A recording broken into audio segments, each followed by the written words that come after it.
Hey student, welcome back to your online classes. इस वाली video में हम एक्सरसाइज 10D सॉल्व करने जा रहे हैं, जिसके क्वेश्चन नंबर 14 तक मैंने आपको लास्ट वाली वीडियो में समझाया था। इस वाली वीडियो में क्वेश्चन नंबर 15 से आपको समझाऊंगा, ठीक है। और मैंने आपको पहले ही बता रखा है कि हम सीधे सीधे ट्रिक से इस क्वेश्चन को सॉल्व करना शुरू करेंगे, यानी कि शॉर्टकट में हम जितना जल्दी से जल्दी हो सके सॉल्व करेंगे। स्टेटमेंट्स वगैरह या फिर पूरा डिटेल में उसका कॉन्सेप्ट अगर आप चाहते हैं देखना, तो आप एक्सरसाइज 10A से लेकर 10C तक के वीडियोस को, जो कि डिस्क्रिप्शन में मैंने लिंक दे रखा है, वहाँ से जा करके देख लीजिए। वहाँ मैंने आपको पूरे डिटेल में समझा रखा है और इस वाले एक्सरसाइज में पूरा उसी का रिवीजन दिया हुआ है। तो चलिए अब हम जल्दी से इनको सॉल्व करना शुरू करते हैं। क्वेश्चन नंबर 15 क्या है? इन covering 111 kilometre a car consume 6 litre of petrol, यानी कि ये 111 किलोमीटर कवर करने के लिए एक कार जो है 6 लीटर पेट्रोल कंज्यूम करता है। तो अपने से ये कह रहा है कि how many kilometre will it go in 10 litres of petrol, यानी कि 6 लीटर पेट्रोल में 111 किलोमीटर चलता है, तो 10 लीटर पेट्रोल में कितने किलोमीटर चलेगा।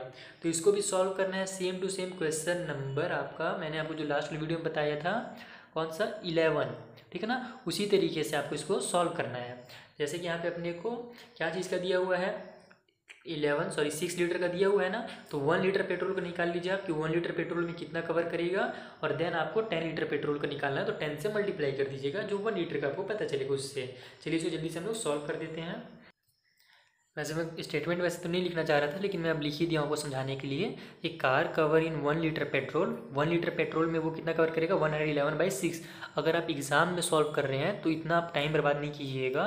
इन सभी क्वेश्चंस को जो ऑब्जेक्टिव क्वेश्चंस होते हैं ना, उनको सॉल्व करने में इतना स्टेटमेंट वगैरह नहीं लिखना चाहिए, ठीक है। वो तो बस मैं आपको समझा रहा हूँ, इसलिए मैंने एक में लिख दिया है। आप एग्जाम में डायरेक्ट सॉल्व कीजिएगा कि 1 लीटर के लिए आपको क्या करना पड़ेगा, 6 से डिवाइड करना पड़ेगा, जाहिर सी बात है।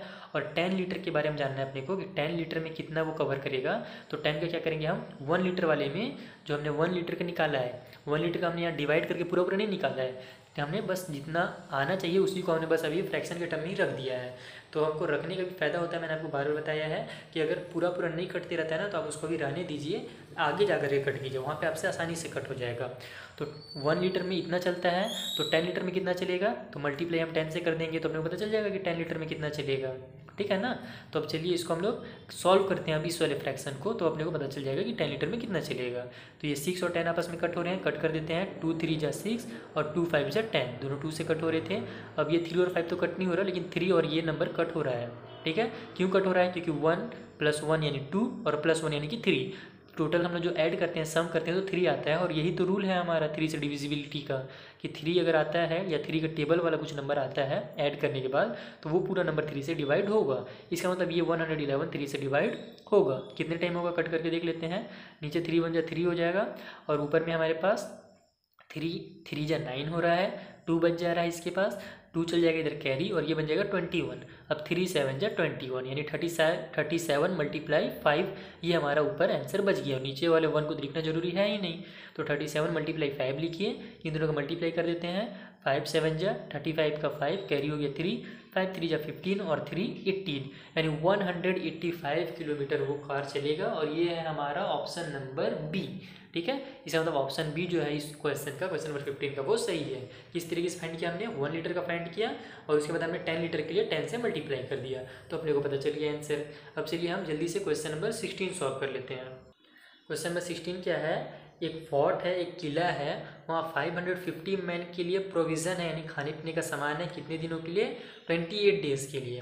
कितने मैन है, 550 मैन उस किले में, और 28 दिन का उनका पर्याप्त मात्रा में खाने का सामान है, राशन है। तो अपने से पूछ रहा है कि हाउ मैनी डे लास्ट, है ना, days will it last for 700 man, यानी कि 550 मैन के लिए 28 डे क्या है, ठीक है, खाना।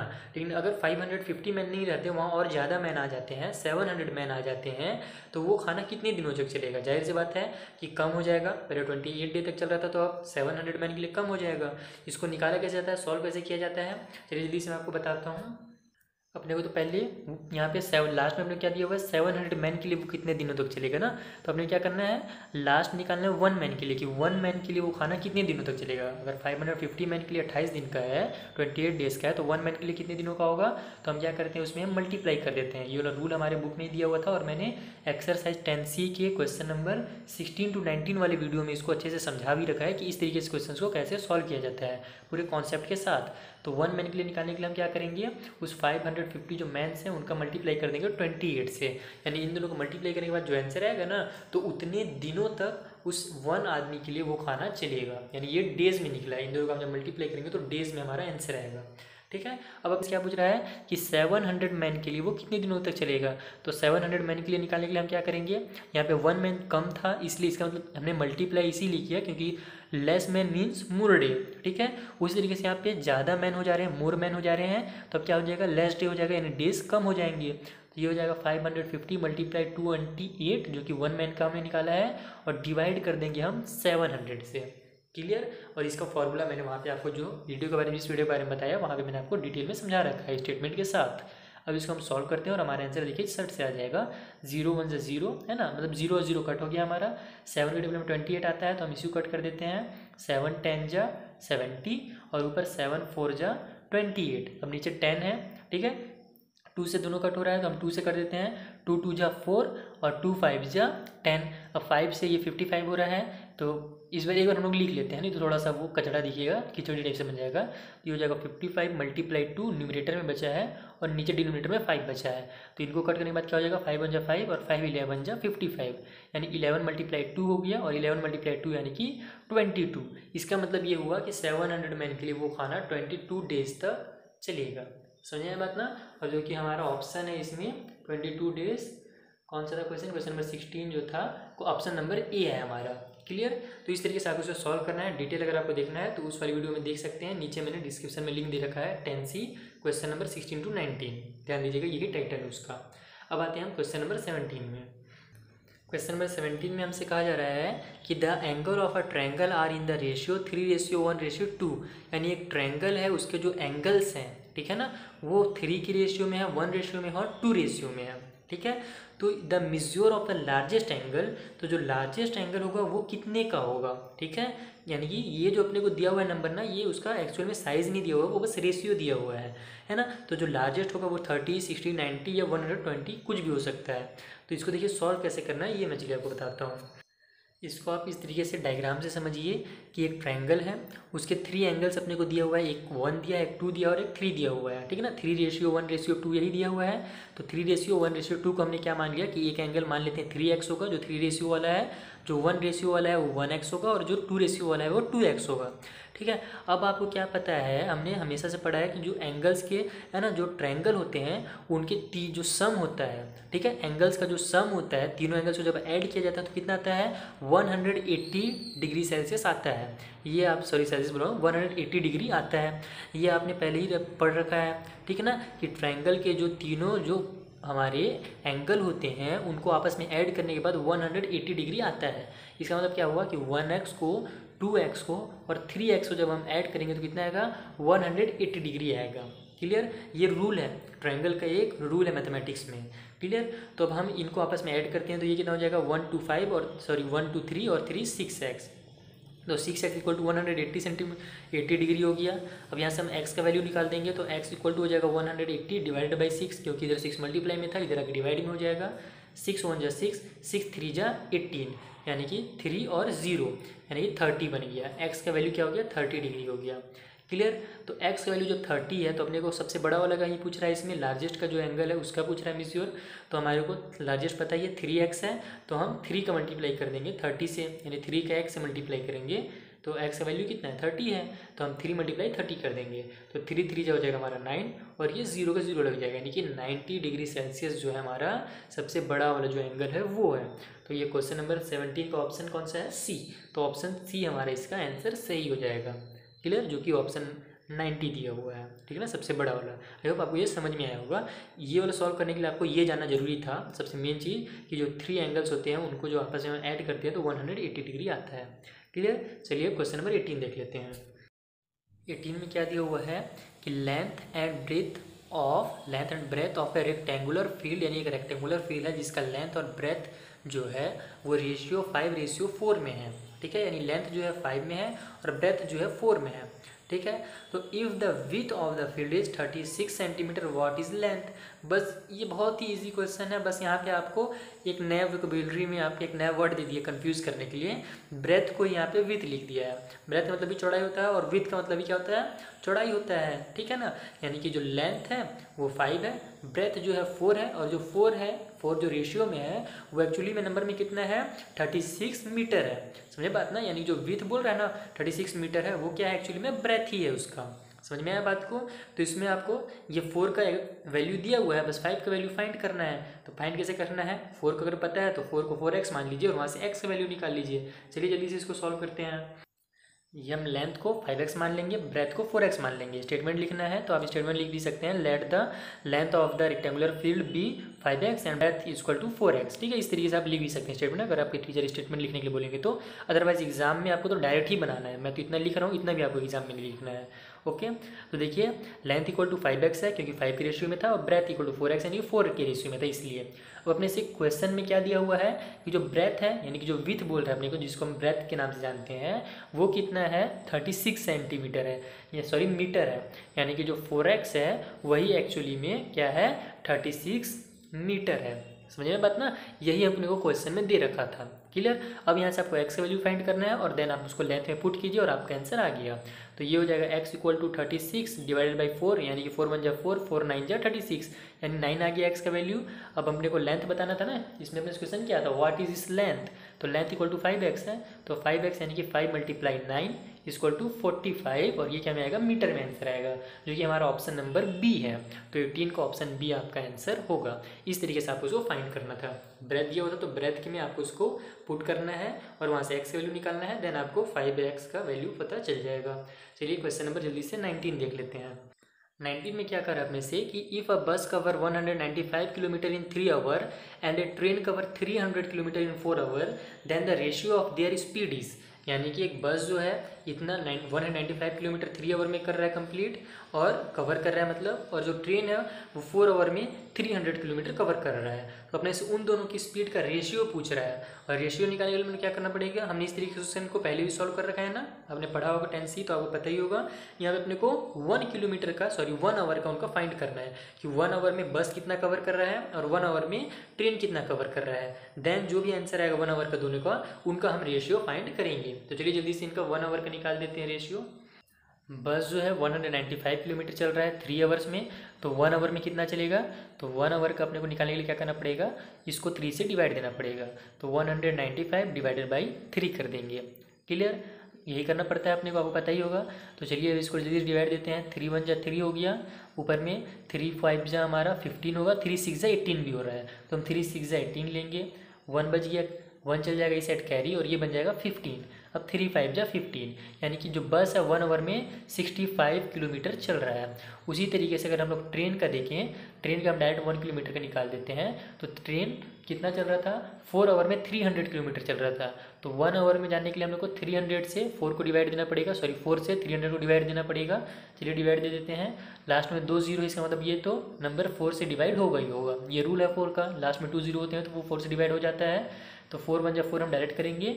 ऊपर में हमारे पास 4 7 जा 28 बच गया, यहाँ पर से 2 चल जाएगा इधर, ये बन जाएगा 20, और 4 5 जा 20 हो जाएगा। यानी जो ट्रेन का 1 आवर का स्पीड है वो है 75 किलोमीटर। बस 1 आवर में 65 किलोमीटर चल रहा है, और जो ट्रेन है हमारा वो 75 किलोमीटर चल रहा है। क्लियर, ये अपने को पता चल गया। अब इसी दोनों का अपने को रेशियो फाइंड करना था। तो 65 रेशियो 75, यानी कि इसी को हम क्या लिख देंगे, 65 डिवाइडेड बाई 75 लिख देंगे। ठीक है, अब इनको जल्दी से कट कर दीजिए, दोनों 5 से कट हो रहे हैं। 5 1 जा 5, 2 बच गया, 2 इधर कैरी चल जाएगा, 5 5 जा 25, यानी 15 आ गया नीचे में। उसी तरीके से ऊपर भी कट कर देंगे, 5 से हो रहा है तो 5 1 जा 5, 1 इधर ही चल जाएगा, और 5 3 जा 15, यानी कि 13/15 इसका आ गया लोवेस्ट टर्म, और लोवेस्ट टर्म यानी कि उसका रेशियो 13/15 होगा। दिया है क्या ऑप्शन, हाँ हमारे पास ऑप्शन ए दिया हुआ है इसका आंसर। इसका मतलब हमारा आंसर बिल्कुल सही है, ऑप्शन ए हमारा आंसर होगा। क्लियर, ये अपने को बस और ट्रेन का रेशियो फाइंड करना था, और उसमें अपने को 1 आवर का पहले फाइंड करना है उनका, कि 1 आवर में वो कितने किलोमीटर जा रहे हैं, और जो भी 1 आवर का निकले उसको आपस में कट कीजिए, लोवेस्ट टर्म में कीजिए, और देन आपका आंसर आ जाएगा। क्लियर, अब चलिए नेक्स्ट क्वेश्चन देख लेते हैं, क्वेश्चन नंबर 20 में हमारे पास दिया हुआ है, if the cost of 5 bar of shop is ₹82.50, यानी 82 रुपीज़ और 50 पैसा में हमें 5 सॉप मिल रहे हैं, 5 बार मिल रहे हैं सॉप के। ठीक है, then the cost of 1 dozen such बारिश, यानी कि उसी तरीके के जो बार हैं तो 1 डजन में कितने मिलेंगे, यानी 5 के रेट दिए हुए अपने को 82.50, तो अपने से 1 डजन का पूछा है रेट, तो 5 के रेट दिया हुआ है, यहाँ से हम जल्दी से 1 का रेट फाइंड कर देते हैं, और जब 1 का पता चल जाएगा उसमें 12 का डजन पूछ रहा है इसलिए हम 12 का मल्टीप्लाई कर देंगे, तो अपने को पता चल जाएगा कि 12 उसी तरीके के बार के शॉप के बार के कितने रुपीज़ लगेंगे अपने को। ठीक है, चलिए जल्दी से इसको सॉल्व करते हैं। 5 बार ऑफ शॉप जो है ₹82.50 का है, तो 1 बार ऑफ शॉप अपने को निकालना है, क्योंकि अपने को 12 को फाइंड करना है, तो अपने को रूल पढ़ा ही हमने, ये वाला मेथड जो हमारे बुक में दिया था, ये यूनिटरी मेथड, उसके अकॉर्डिंग अपने को पहले 1 का फाइंड करना है, देन जो जितने ज़्यादा है उनका फाइंड करना है, यूनिटरी मेथड जो है हमारे उसके अकॉर्डिंग, तो हम 1 का फाइंड कर देंगे, तो 1 बार ऑफ जो शॉप मिलेगा हमारा, उसके लिए हमको क्या करना पड़ेगा, 82.50 डिवाइड बाई 5 करना पड़ेगा 1 का फाइंड करने के लिए, और जब 1 का अपने को पता चल जाएगा तो उसमें हम 12 का मल्टीप्लाई कर देंगे। चलिए हम यहीं पे कट कर देते हैं, क्योंकि लास्ट में 0 इसका मतलब कट हो रहा है, 5 1 जा 5, ऊपर हमारे पास कितना आ जाएगा, 5 1 जा 5 हो जाएगा, मैं नीचे अच्छा यहीं पे लिखता हूँ छोटा सा, अभी इधर हम एक और क्वेश्चन सॉल्व कर सकते हैं साइड में, ये हो जाएगा 5 1 जा 5, 3 बच जाएगा, 3 चल जाएगा इधर कैरी, तो ये बन जाएगा 32 हमारा।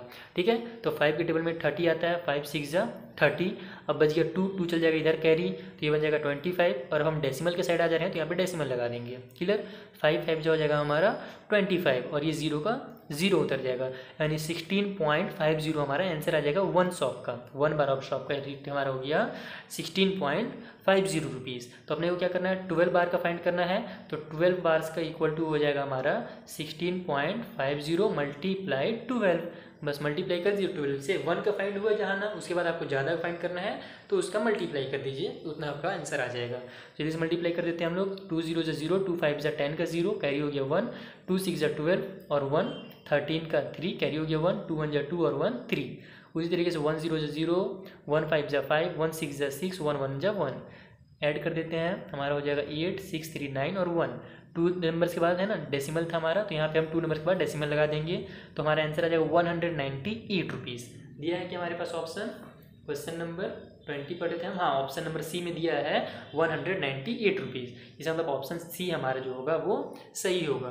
क्लियर, इस तरीके से आपको इसको सॉल्व करना है, जब भी कम का या फिर 5 का 6 का कुछ का भी दिया रहे ना, तो 1 का फाइंड कर दीजिए, उसके बाद आपसे कितना हुआ पूछा गया, 4 का पूछा रहता है यहाँ पे, तो 4 से मल्टीप्लाई कर देते हैं, और 1 डजन का पूछा था इसलिए हमने 12 से मल्टीप्लाई कर दिया। अब चलिए क्वेश्चन नंबर 21 देख लेते हैं। क्वेश्चन नंबर 21 है, if the cost of 30 packets of 8 pencils, यानी कि 30 पीस पैकेट्स बने हुए हैं 8 पेंसिल्स के, ठीक है ना, यानी हर पैकेट में वो 8 पीस पेंसिल है और टोटल 30 पैकेट है, और उनका जो कॉस्ट है वो ₹600 है, तो what is the cost of 25 packets of 12 pencil each.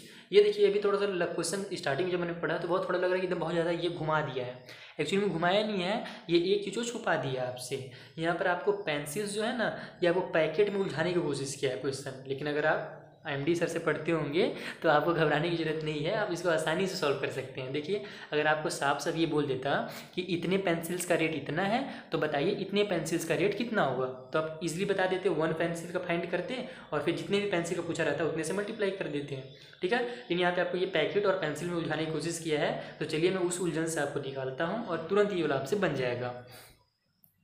यहाँ पे अपने से साफ साफ बोल रहा है कि कितना पैकेट है, 30 पैकेट्स हैं, 30 पैकेट्स हैं, कितने पेंसिल के, 8 पेंसिल के, ठीक है, यानी हर पैकेट में 8 पेंसिल है और उनका जो कॉस्ट है वो कितना है, ₹600 है।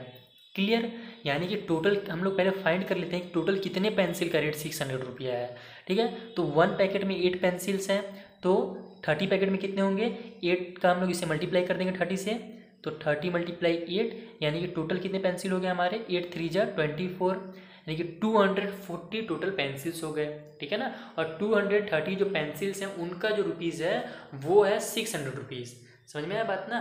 तो हम लोग अब यहाँ से 1 पेंसिल का फाइंड करते हैं, 240 पेंसिल्स का जो रेट है वो कितना है, ₹600 है, ठीक है। तो 1 जो पेंसिल होगा, यहाँ पे मैं पेन लिख रहा हूँ, डॉट लगा रहा हूँ, इसका मतलब पेंसिल लिख रहा हूँ, ठीक है। तो 1 पेंसिल का रेट कितना होगा, डिवाइड देंगे तो पता चल जाएगा अपने को, तो 600 डिवाइडेड बाई 240 कर देंगे, जितना कट हो रहा है उतना यहाँ पे कट करते हैं, पूरा तो मुझे दिख रहा है कट नहीं हो रहा तो हम पूरा कट नहीं करेंगे, 0 से 0 कट हो रहा है, 0 से 0 कट कर दीजिए, ठीक है। अब यहाँ से ये दोनों हमारा 2 से कट हो रहा है तो हम डायरेक्ट 2 से कट करेंगे, 2 1 जा 2, 2 2 जा 4, और ऊपर में भी हमारे पास 2 3 जा 6 और ये 0 का 0 उतर गया, ठीक ठीक है। फिर ये 2 से हो रहा है 30 और 12 दोनों 2 के टेबल में आते हैं, 2 6 जा 12 और 2 के टेबल 15 टाइम हम लोग पढ़ते हैं तो 30 आता है, यानी कि 15/6 हम कट करेंगे तो आएगा आंसर 1 पेंसिल का रेट। इसको हम लोग और कट करेंगे तो ये डेसिमल में आ जाएगा, लेकिन अभी हम इतना ही रहने देते हैं, ठीक है ना, जरूरत पड़ेगा तो हम करेंगे। अब अपने को 1 पेंसिल का रेट पता चल गया कितना है, 15/6 रुपीज़ है। और अपने से अब कितने पेंसिल्स का रेट पूछ रहा है यहाँ पे, अपने से बोल क्या रहा है 25 पैकेट्स में जिसमें 20 पेंसिल्स हो, सॉरी 12 पेंसिल हो हर पैकेट में, तो उसका रेट आपको बताना है। तो यहाँ पे अपने को 25 पैकेट्स दिया हुआ है और उसमें सब में पहले तो 8 पेंसिल्स था, अब 12 पेंसिल आ गया, यानी पैकेट का साइज भी बढ़ा दिया गया है। तो अपने को टोटल पहले तो पेंसिल फाइंड कर लेना है कि टोटल एक्चुअली में पेंसिल्स वहाँ पे कितने हैं। तो 25 का हम 12 मल्टीप्लाई कर देंगे तो कितना आंसर आ जाएगा, 25 का 10 टाइम हम लोग टेबल पढ़ेंगे तो आ जाएगा हमारा 250 और 2 टाइम और टेबल पढ़ेंगे तो 50 आ जाएगा, यानी 250 और 50 300, यानी 12 का टेबल जब हम लोग 25 टाइम पढ़ेंगे तो आएगा आंसर 300। क्लियर, यानी अपने को 300 पेंसिल का रेट बताना है। तो 1 पेंसिल का रेट है 15/6 रुपीज़, तो 300 का फाइंड करना है तो क्या करना पड़ेगा, 300 से मल्टीप्लाई करना पड़ेगा 1 पेंसिल के रेट का, तो हम मल्टीप्लाई कर देते हैं। तो ये हो जाएगा हमारा, है ना। इसको तो आप समझे है ना, ये क्या किया हूँ मैंने, यहाँ पे हमने टोटल पेंसिल जो अपने से पूछ रहा है ना, उसको मैंने निकाला है क्वांटिटी कि टोटल कितने पेंसिल्स हैं। अब अपने को फाइंड करना है रेट, तो हम क्या करेंगे 1 पेंसिल के रेट में 15/6 में हम मल्टीप्लाई कर देंगे 300 का। क्लियर, तब अपने को पता चल जाएगा कि 300 पेंसिल्स का रेट कितना है। और आपको पता चली गया कि मैंने 300 का मल्टीप्लाई क्यों किया है, क्योंकि हमने इन दोनों को आपस में मल्टीप्लाई किया तब अपने को पता चला कि टोटल 300 पेंसिल थे। ठीक है, तो ये हो जाएगा 6 1 जा 6, 6 5 जा 30 और ये 0 का 0 उतर जाएगा। अब 15 है और 50 है मल्टीप्लाई में, तो 15 का 5 टाइम टेबल पढ़ देते हैं हम लोग, तो आ जाएगा 75 और ये 0 का 0 उतर जाएगा। तो 750 रुपीज़ इसका आंसर हो जाएगा। देखिए कितना आसान था। आपको बस ये पेंसिल और पैकेट में जा रहा था, आपको टोटल पेंसिल निकाल देना है, उसका रेट पता कर लेना है, 1 पेंसिल का रेट पता कर लेना है, देन आपको मल्टीप्लाई करना है कि टोटल कितने पेंसिल का आपको एक्चुअली में रेट पता करना है क्वेश्चन में। ठीक है, तो जो मैंने टोटल पेंसिल का रेट मतलब पता चल जाएगा क्वांटिटी, तो हम लोग उतने का आंसर निकाल देंगे। तो 750 जो कि ऑप्शन हमारा कौन सा है, बी ऑप्शन है, वो सही हो जाएगा। देखिए कितना आसानी तरीके से मैंने आपको समझा दिया। इसी तरीके से आपको सॉल्व करना है। अगर आप एग्जाम में टेस्ट वगैरह में सॉल्व करेंगे तो सेट से एकदम आसान मेथड से, शॉर्ट ट्रिक से आप उसे सॉल्व कीजिएगा। बाकी स्टेटमेंट्स वगैरह मैंने एक्सरसाइज 10C वाले में अच्छे से समझा रखा है, आप वहाँ से जाकर के स्टेटमेंट भी सीख सकते हैं लिखना कि कैसे स्टेटमेंट्स लिखा जाता है इन क्वेश्चंस का। क्लियर, अब हम चलते हैं अपने नेक्स्ट क्वेश्चन में। यहाँ पे हमारा 22 क्वेश्चन बहुत ही ईजी है 21 के कंपैरिजन में, एकदम साफ साफ लिख रहा है कि a rail journey of 75 kilometre cost ₹215, यानी कि एक रेल में जब आप सफ़र करते हैं तो 75 किलोमीटर का जब आप दूरी तय करते हैं 75 किलोमीटर, तो आपसे वो 215 रुपीज़ चार्ज लेता है। तो how much will a journey of 120 kilometre cost, तो 120 किलोमीटर का कितना कॉस्ट लगेगा। ठीक है, तो यहाँ पे 75 किलोमीटर का 215 रुपये निकाला है ना, तो आप यहाँ से 1 किलोमीटर का निकाल दीजिए और 1 किलोमीटर का जब आपको पता चल जाएगा तो उसमें आप मल्टीप्लाई कीजिएगा 120 का, तो आपको आंसर आ जाएगा। 1 किलोमीटर का निकालने के लिए आपको क्या करना पड़ेगा, 215 डिवाइडेड बाई 75 कीजिए, क्योंकि 75 किलोमीटर का ही लिख रहा है ना 215, तो 1 kilometre equal to 215 divided by 75। उसको थोड़ा सा कट कीजिएगा जहाँ तक कट होगा, देन आपको लास्ट में 120 से मल्टीप्लाई कर देना है, क्योंकि 120 किलोमीटर का आपको फाइंड करना है। तो जो भी कट होने के बाद आंसर आएगा उसका मल्टीप्लाई कर दीजिएगा। आप चाहे तो पूरा पूरा भी कट कर सकते हैं, डेसिमल में जाएगा तो डेसिमल में भी आप ले जा सकते हैं, ऐसा कुछ नहीं है। आप जहाँ तक आप कट करना चाहें वहाँ तक कट कीजिए। मुझे आसान लगता है जी, जब हमारा डेसिमल में जाने लगता है तो मैं कट नहीं करता हूँ, बाद में हम कट करके आंसर ले आते हैं। तो अगर आपको पूरा कट करना है, डेसिमल तक ले जाना है तो डेसिमल तक भी ले सकते हैं, नहीं तो आप जिस तरीके से मैं कट करके आपको सिखाता हूँ उतना भी आप कट कर सकते हैं 75 और 215 को, और जो भी आंसर है कट करने के बाद उसमें 120 का मल्टीप्लाई कीजिए और आंसर आ गया। जल्दी से पढ़ते हैं क्वेश्चन नंबर 23। इसको आप खुद से सॉल्व कीजिएगा 22 को, है ना। बहुत सारे मैंने क्वेश्चन आपको समझाया उसी तरीके से भी बन रहा है, तो आपको रटवाना नहीं है मेरा मकसद है कि आपका कॉन्सेप्ट क्लियर हो जाए, बिकॉज कॉन्सेप्ट इज पावर। अब चलते हैं क्वेश्चन नंबर 23 में। The first, second and fourth term of a proportion are 12, 21 और 14 respectively, its third term is. ये है एक्सरसाइज 10B का क्वेश्चन। वहाँ पे हमारे पास सेम टू सेम इसी तरीके के क्वेश्चन आ रहे थे, फर्स्ट, थर्ड और फोर्थ दिए हुए रहते थे और अपने से कोई सभी एक पूछा रहता था, तो यहाँ पे अपने से थर्ड वाला पूछा है। चलिए इसको मैं आपको सॉल्व करके जल्दी से बताता हूँ कैसे सॉल्व होगा। यहाँ पे हमारे पास फर्स्ट टर्म दिया हुआ है, कितना दिया हुआ है 12 दिया हुआ है फर्स्ट टर्म, तो हम 12 लिखेंगे, रेशियो का साइन लगाएंगे। सेकेंड टर्म अपने से कह रहा है 21 है तो 21 लिखेंगे। थर्ड टर्म हमारा मिसिंग है तो प्रोपोर्शन का साइन लगा के थर्ड टर्म की जगह में हम x मान लेते हैं कि let the third term be x, okay. And fourth term हमारे पास दिया हुआ है कितना 14 दिया हुआ है। क्लियर। तो इस तरीके से आपको इसको लिखना था। ये वाला मैंने एक्सरसाइज 10B में बहुत अच्छे से समझाया था आपको, और आपने पढ़ा होगा तो आपको पता ही होगा, इसको तो आप खुद भी सॉल्व कर सकते थे। फिर भी जो बच्चे पहली बार इस वीडियो को देख रहे हैं उनके लिए मैं एक बार समझा दे रहा हूँ। और अपने को क्या है इसका रूल कि product of extremes is equal to product of means, यानी कि एक्सट्रीम का मल्टीप्लाई करना है और मीन्स का मल्टीप्लाई करना है। एक्सट्रीम यानी कि ये और ये नंबर, मीन्स यानी कि जो प्रोपोर्शन के बगल बगल में है। तो एक्सट्रीम्स का मल्टीप्लाई कर देते हैं, 12 मल्टीप्लाई 14 और इक्वल टू क्या होगा 21 मल्टीप्लाई एक्स, मीन्स का multiply. Product of extreme is equal to product of means, यही फॉर्मूला था, मैंने फॉर्मूला नहीं लिखा है, डायरेक्ट उस फॉर्मूला में हमने पुट कर दिया। अब हमको एक्स का वैल्यू निकालना है तो 21 की इधर ट्रांसफर करना पड़ेगा, तो हम 12 मल्टीप्लाई 14 डिवाइडेड बाई 21 लिखेंगे और इक्वल टू एक्स लिखेंगे, क्योंकि इधर मल्टीप्लाई में था 21 तो इधर आगे डिवाइड में हो जाएगा। अब इनको आपस में हम कट करते हैं तो ये हो जाएगा 2 4 है ना, ये 3 से दोनों कट हो रहा है ना, तो हम 3 से ही कट कर लेते हैं।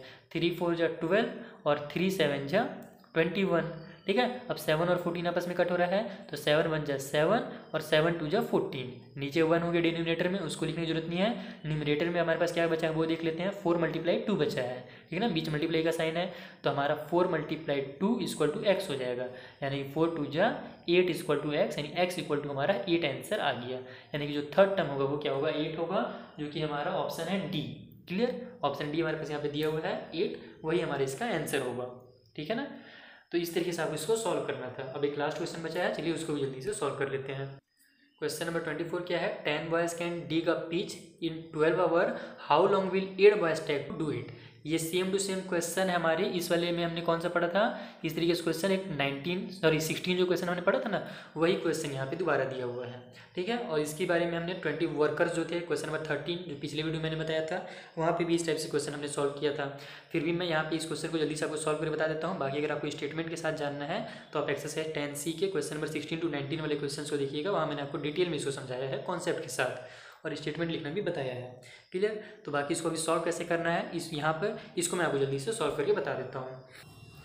क्वेश्चन नंबर 24 अपने से कर रहा है कि 10 बॉयज़ मिल करके एक पिच को डिग करते हैं, बनाते हैं 12 आवर में, ठीक है, 10 बॉयज़, और अपने से पूछ रहा है कि 8 बॉयज़ इसको कितने टाइम पे कंप्लीट कर पाएंगे, ठीक है। तो हम इसमें क्या करेंगे 1 बॉय का निकाल देंगे कि 10 बॉयज़ 12 आवर में बना रहा है सॉरी पिच को, तो 1 बॉय कितने टाइम में बनाएगा। और 1 बॉय का निकालने के लिए हमको पता है क्या करना पड़ता है, जो दिया हुआ है 10 बॉयज़ उनका मल्टीप्लाई करना पड़ता है टाइम से, और टाइम क्या दिया हुआ है हमारे पास 12 आवर, तो हम इन दोनों को मल्टीप्लाई करेंगे तो अपने को 1 बॉय का पता चल जाएगा, ठीक है ना। Less boy means more time, इस तरीके से आपको यहाँ पे स्टेटमेंट भी लिखना था, ये सब मैंने आपको 10C वाले स्टेटमेंट में क्वेश्चन में समझाया था, ठीक है। तो 1 बॉय का इस तरीके से आपको निकल जाएगा। अब अपने से बोल रहा है कि 8 बॉय उसको कंप्लीट करने में कितना टाइम लेंगे, तो 8 बॉय का निकालने के लिए अपने को क्या करना पड़ेगा, अब ज़्यादा बॉय हो गए तो मोर बॉय मीन्स लेस टाइम, इसलिए हम डिवाइड करते हैं, ठीक है। तो 10 मल्टीप्लाई 12 डिवाइडेड बाई 8, एकदम इसका डीपली में एकदम कॉन्सेप्ट अच्छे से मैंने 10C वाले वीडियो में समझा रखा है, आप वहाँ देख लीजिए एक बार,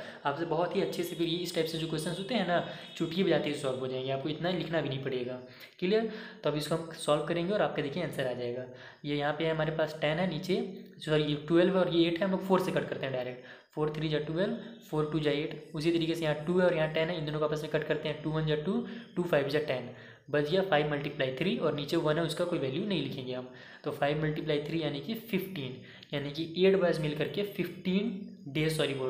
15 आवर्स में उस पिच को डिग करेंगे, बनाएंगे। समझ में आया बात को ना। तो इस तरीके से आपको इस क्वेश्चन को सॉल्व करना था। आई होप आपको बहुत ज़्यादा मजा आया होगा, बहुत ज़्यादा इंटरेस्टिंग लगा होगा।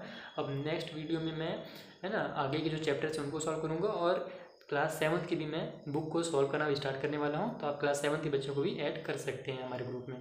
Thank you for watching.